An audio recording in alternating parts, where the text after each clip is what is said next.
BJP ಕಾರ್ಯಕರ್ತ ವಿನಯ್ ಸೋಮಯ್ಯ ಆತ್ಮಹತ್ಯೆ ಪ್ರಕರಣ ಹೆಣ್ಣೂರು ಠಾಣಾ ಪೊಲೀಸರಿಂದ ತನಿಖೆ ಪ್ರಾರಂಭ ಆಗಿದೆ. ವಿನಯ್ ಸೋಮಯ್ಯ ಮೊಬೈಲ್ ರಿಟ್ರೀವ್ಗೆ ಕಳಿಸಿದ್ದಾರೆ ಪೊಲೀಸರು. ವಿನಯ್ ಸೋಮಯ್ಯ ಡೆತ್ ನೋಟ್ ಎಫ್ಎಸ್ಎಲ್ಗೆ ರವಾನೆ ಆಗಿದೆ. ವಾಟ್ಸಪ್ ಗ್ರೂಪ್ನಲ್ಲಿ ನಡೆದಿದ್ದಂಥ ಚರ್ಚೆಗಳ ಬಗ್ಗೆ ಪರಿಶೀಲನೆ ಆಗ್ತಾ ಇದೆ. ಮೊಬೈಲ್ ರಿಟ್ರೀವ್ ಮಾಡಿ ಪರಿಶೀಲನೆಯನ್ನ ನಡೆಸಲಿದ್ದಾರೆ ಪೊಲೀಸರು. ತನ್ನೀರ ಮೈನಾಗೆ ನೋಟಿಸ್ ನೀಡುವುದಕ್ಕೆ ಕೂಡ ಪೊಲೀಸರು ಸಿದ್ಧತೆಯನ್ನ ಮಾಡಿಕೊಂಡಿದ್ದಾರೆ. ನನ್ನ ಆತ್ಮಹತ್ಯೆಗೆ ತನ್ನೀರ ಮೈನಾ ಕಾರಣ ಅಂತ ವಿನಯ್ ಹೇಳಿದರು. ತನ್ನೀರ ಮೈನಾಗೆ ನೋಟಿಸ್ ನೀಡಿ ವಿಚಾರಣೆ ನಡೆಸುವುದಕ್ಕೆ ಇದೀಗ ಸಿದ್ಧತೆಯನ್ನ ಮಾಡಿಕೊಳ್ಳಲಾಗಿದೆ. ನೋಡಿ, ಈ ಪ್ರಕರಣದಲ್ಲಿ ರಾಜಕೀಯ ತಿರುವು ಕೂಡ ಇರೋದ್ರಿಂದ ಹೆಚ್ಚಿನ ರೀತಿಯಾದಂಥ ಗಮನ ಹರಿಸಲಾಗ್ತಾ ಇದೆ.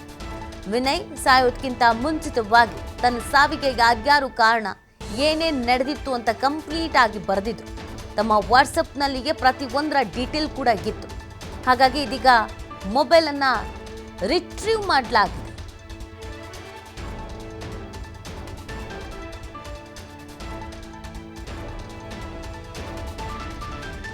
ನೋಡಿ, ಹೆಣ್ಣೂರು ಠಾಣಾ ಪೊಲೀಸರಿಂದ ಇದೀಗ ತನಿಖೆ ಪ್ರಾರಂಭ ಆಗಿರುವಂಥದ್ದು. ಈ ಮೊಬೈಲ್ನಲ್ಲಿ ಏನೇನಿದೆ ಅನ್ನುವಂಥ ಎಲ್ಲ ವಿಚಾರಗಳು ಗೊತ್ತಾಗಲಿದೆ. ಯಾರಿಗೆ ಮೆಸೇಜ್ ಮಾಡಿದ್ರು, ಯಾರಿಗೆ ಕಾಲ್ ಮಾಡಿದ್ರು, ಯಾವಾಗ ಈ ಡೆತ್ ನೋಟನ್ನು ಬರೆಯಲಾಗಿತ್ತು, ಎಲ್ಲೆಲ್ಲಿ ಓಡಾಡಿದ್ರು, ಅದಕ್ಕಿಂತ ಮುಂಚಿತವಾಗಿ ಪ್ರತಿಯೊಂದು ಕೂಡ ತಿಳಿಯುವಂಥದ್ದು ಮೊಬೈಲ್ನಲ್ಲಿ. ಇದೀಗ ವಾಟ್ಸಪ್ ಗ್ರೂಪ್ ಒಂದರಲ್ಲಿ ಚರ್ಚೆಗಳಾಗಿತ್ತು, ಅವಹೇಳನ ಮಾಡಲಾಗಿತ್ತು ಅನ್ನೋದರ ಅಡಿಯದ್ರಲ್ಲೇ ಕಂಪ್ಲೇಂಟನ್ನು ಕೊಟ್ಟಿದ್ದಿತ್ತು. ಏನು ಚರ್ಚೆಗಳಾಗಿತ್ತು, ಏನು ಅವಹೇಳನ ಮಾಡಲಾಗಿತ್ತು, ಅದೆಲ್ಲವೂ ಕೂಡ ವಾಟ್ಸಪ್ ಗ್ರೂಪ್ಗಳಲ್ಲಿ ಇದ್ದೇ ಇರುತ್ತೆ. ಅದೆಲ್ಲವನ್ನ ಪರಿಶೀಲಿಸಿ ಇದೀಗ ತನಿಖೆಯನ್ನು ನಡೆಸೋದಕ್ಕೆ ಮುಂದಾಗಲಾಗ್ತಾ ಇದೆ. ಜೊತೆಗೆ ಯಾರ ಹೆಸರನ್ನು ಉಲ್ಲೇಖಿಸಿದ್ರು, ಇವರೇ ನನ್ನ ಸಾವಿಗೆ ಕಾರಣ ಅನ್ನುವಂಥ ಹೆಸರನ್ನು ಉಲ್ಲೇಖಿಸಿದ್ರಲ್ಲ, ಅವರಿಗೂ ಕೂಡ ನೋಟಿಸ್ ಕೊಡುವುದಕ್ಕೆ ಸಿದ್ಧತೆಯನ್ನು ಮಾಡಿಕೊಳ್ಳಲಾಗಿದೆ.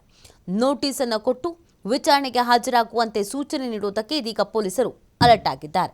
ಈ ಪ್ರಕರಣದಲ್ಲಿ ಯಾರ್ಯಾರಿಗೆ ನೋಟಿಸ್ ಕೊಡ್ತಾರೆ, ಯಾರ್ಯಾರನ್ನು ವಿಚಾರಣೆಗೆ ಒಳಪಡಿಸ್ತಾರೆ, ವಿಚಾರಣೆಯ ಸಂದರ್ಭದಲ್ಲಿ ಏನೇನು ಗೊತ್ತಾಗುತ್ತೆ, ಎಲ್ಲವೂ ಕೂಡ ಬಹಳ ಮಹತ್ವ ಪಡ್ಕೊಳ್ಳುತ್ತೆ.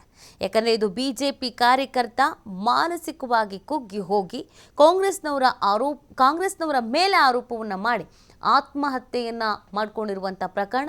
ಡೆತ್ ನೋಟ್ನಲ್ಲಿ ಕಾಂಗ್ರೆಸ್ನ ಶಾಸಕರು ಅವರ ಆಪ್ತರ ಹೆಸರನ್ನು ಉಲ್ಲೇಖ ಮಾಡಿರುವಂಥ ಪ್ರಕರಣ. ಹೀಗಿರಬೇಕಾದ್ರೆ ಬಿಜೆಪಿ ಕೂಡ ಒಂದು ಕಡೆಯಲ್ಲಿ ಪ್ರತಿಭಟನೆಯ ಹಾದಿ ಹಿಡಿತಾ ಇದೆ. ಇದೆಲ್ಲದರ ಬೆನ್ನಲ್ಲೇ ತನಿಖೆ ಕೂಡ ಚುರುಕು ಪಡ್ಕೊಳ್ತಾ ಇದೆ. FIR ಆಗುವವರೆಗೂ ನಾವು ವಿನಯ್ ಅವರ ಅಂತ್ಯ ಸಂಸ್ಕಾರವನ್ನು ಮಾಡುವುದಿಲ್ಲ ಅಂತ ಕುಟುಂಬಸ್ಥರು ಪಟ್ಟು ಹಿಡಿದು ಕೂತಿದ್ದಾರೆ. ಹಾಗಾಗಿ ಇದೀಗ ಸಾಕಷ್ಟು ರೀತಿಯಾದಂಥ ಚರ್ಚೆಗಳು ಈ ಪ್ರಕರಣದ ವಿಚಾರಕ್ಕಾಗ್ತಾ ಇದೆ. ದೂರುದಾರ ಏನಾಗಿದ್ರು, ಮೊದಲು ವಿನಯ್ ಅವರ ಮೇಲೆ ಕಂಪ್ಲೇಂಟ್ ಕೊಟ್ಟಿದ್ರಲ್ಲ, ಅವಹೇಳನ ಮಾಡಲಾಗ್ತಾ ಇದೆ ವಾಟ್ಸಪ್ ಗ್ರೂಪ್ಗಳ ಮುಖಾಂತರವಾಗಿ ಅಂತ, ಆ ದೂರುದಾರರ ಮೇಲೂ ಕೂಡ ಇದೀಗ ಆರೋಪ ಬಂದಿರುವಂಥ ಹಿನ್ನೆಲೆಯಲ್ಲಿ ಅವರನ್ನು ವಿಚಾರಣೆಗೆ ಒಳಪಡಿಸಲಾಗುತ್ತೆ. ಈಗಾಗಲೇ ಅವರು ಪ್ರತಿಕ್ರಿಯೆ ಕೊಟ್ಟಿದ್ದಾರೆ. ಈ ಪ್ರಕರಣ ಆಗ್ತಾ ಇದ್ದ ಹಾಗೇನೆ ಅವರು ಸ್ಟೇ ತಗೊಬಂದರು. ಅದಾದಮೇಲೆ ನಾವು ಈ ಪ್ರಕರಣದ ಬಗ್ಗೆ ಹೆಚ್ಚು ತಲೆ ಕೆಡಿಸ್ಕೊಂಡಿಲ್ಲ, ಮಾತಾಡಿಲ್ಲ ಅನ್ನುವಂಥದ್ದನ್ನು ಹೇಳ್ತಾ ಇದ್ದಾರೆ. ಆದರೆ ಡೆತ್ ನೋಟ್ನಲ್ಲಿ ಇವರೆಲ್ಲರ ಹೆಸರು ಉಲ್ಲೇಖ ಆಗಿರೋದ್ರಿಂದ ತನಿಖೆ ಆಗಲೇಬೇಕಾಗತ್ತೆ. ಈ ಬಗ್ಗೆ ಮತ್ತಷ್ಟು ಮಾಹಿತಿಯನ್ನು ನೀಡ್ತಾರೆ ನಮ್ಮ ಪ್ರತಿನಿಧಿ ಸಂತೋಷ್. ವಿನಯ್ ಡೆತ್ ನೋಟ್ ವಿಚಾರಕ್ಕೆ ಸಂಬಂಧಪಟ್ಟಂತೆ ಕೆಲವರಿಗೆ ನೋಟಿಸ್ ಕೊಡುವ ಸಾಧ್ಯತೆ ಇದೆ, ಕೆಲವರನ್ನ ವಿಚಾರಣೆಗೆ ಒಳಪಡಿಸುವ ಸಾಧ್ಯತೆ ಇದೆ. ಈ ತನಿಖೆ ಯಾವ ರೀತಿಯಾಗಿ ನಡೀತಾ ಇದೆ ಅಂತ?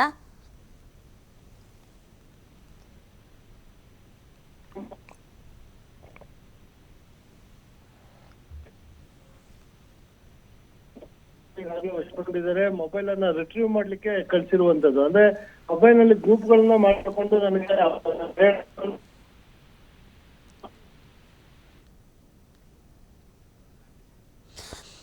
ನೋಡಿ, ಇದು ಈ ತನಿಖೆಗೆ ಸಂಬಂಧಪಟ್ಟಂತೆ ಯಾವ್ಯಾವ ರೀತಿ ತನಿಖೆಯನ್ನು ನಡೆಸಲಾಗತ್ತೆ, ಯಾರ್ಯಾರಿಗೆ ತನಿಖೆಗೆ ಒಳಪಡುವಂತೆ ಸೂಚನೆಯನ್ನು ನೀಡಲಾಗುತ್ತೆ ಅನ್ನುವಂಥ ವಿಚಾರಕ್ಕೆ ಸಂಬಂಧಪಟ್ಟಂತೆಯೇ ಈಗ ಬೆಳವಣಿಗೆ ಆಗ್ತಾ ಇರೋದು. ಒಂದಷ್ಟು ಜನರನ್ನು ವಿಚಾರಣೆಗೆ ಪಡಿಸಬೇಕು ಅನ್ನುವಂಥ ಆಗ್ರಹ ಕೂಡ ಇದೆ. ಇದೆಲ್ಲದರ ನಡುವಲ್ಲಿ ಬೆಂಗಳೂರು ಪೊಲೀಸರು ಇದೀಗ ತನಿಖೆಯನ್ನು ಪ್ರಾರಂಭಿಸ್ತಾ ಇದ್ದಾರೆ ಅನ್ನೋದ್ರ ಬಗ್ಗೆ ಮಾಹಿತಿ ಸಿಗ್ತಾ ಇದೆ.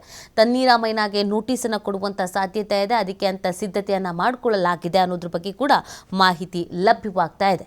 ಬಿಜೆಪಿ ಕಾರ್ಯಕರ್ತ ವಿನಯ್ ಆತ್ಮಹತ್ಯೆ ಪ್ರಕರಣಕ್ಕೆ ಸಂಬಂಧಪಟ್ಟಂತೆ ಈಗ ಸಾಕಷ್ಟು ಬೆಳವಣಿಗೆಗಳಾಗ್ತಾ ಇರೋದು, ರಾಜಕೀಯ ತಿರುವನ್ನು ಪಡ್ಕೊಳ್ತಾ ಇರೋದ್ರಿಂದ ಈ ಪ್ರಕರಣ ಹೆಚ್ಚಿನ ರೀತಿಯಾಗಿ ಗಮನ ಹರಿಸಲಾಗ್ತಾ ಇದೆ ಈ ಪ್ರಕರಣಕ್ಕೆ ಸಂಬಂಧಪಟ್ಟಂತೆಗೆ.